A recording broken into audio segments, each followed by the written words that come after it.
P.E.G.I 3.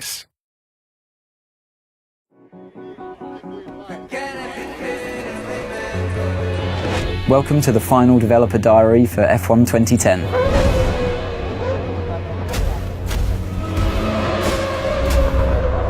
At the beginning of the game, you don't start off as a test driver, you start off as a driver that's managed to secure a seat in a team at the beginning of the year. You know, in the real world, before you go to a track, before you start the season, you're fully aware with your team what the expectations are. Depending on the kind of difficulty level that you've selected, that determines the teams that are open to you at the beginning of the game.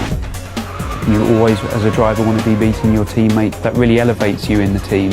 It also alerts the other teams to your ability. The garage is a key location in the game. You've got your animated crew working on your car, your race engineer feeding you intel. You've actually been lucky enough to have real race engineers get into the motion capture suits and really just perform the tasks that they do day to day. And it really is a great sensation when you come in there and you see your whole team around you and you really feel a part of that atmosphere.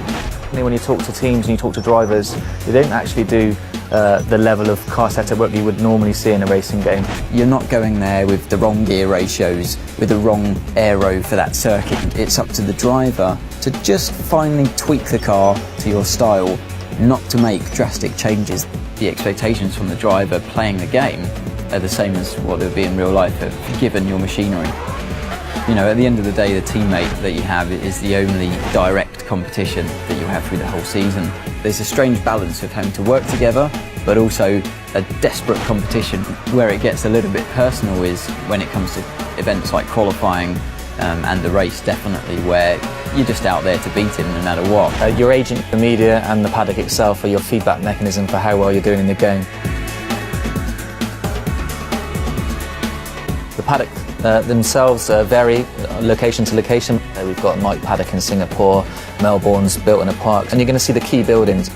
So the paddock's going to get busier, more press there, more pit girls hanging around, more rival drivers interested in you, the better you do on the track. We've got two different types of media in the game. You've got the impromptu media and you've got the press conference.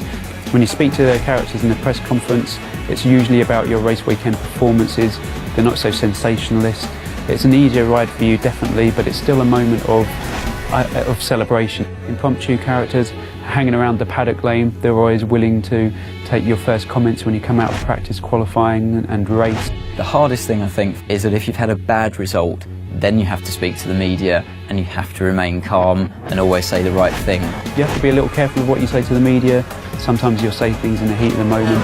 You're the only one that you can blame at the end of the day if you slip and open your mouth and say something you shouldn't have.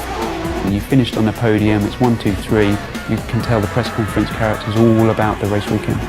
Those are all of the things that I want to try and portray in the game as what happens in real life. Way beyond any computer game I've ever played before.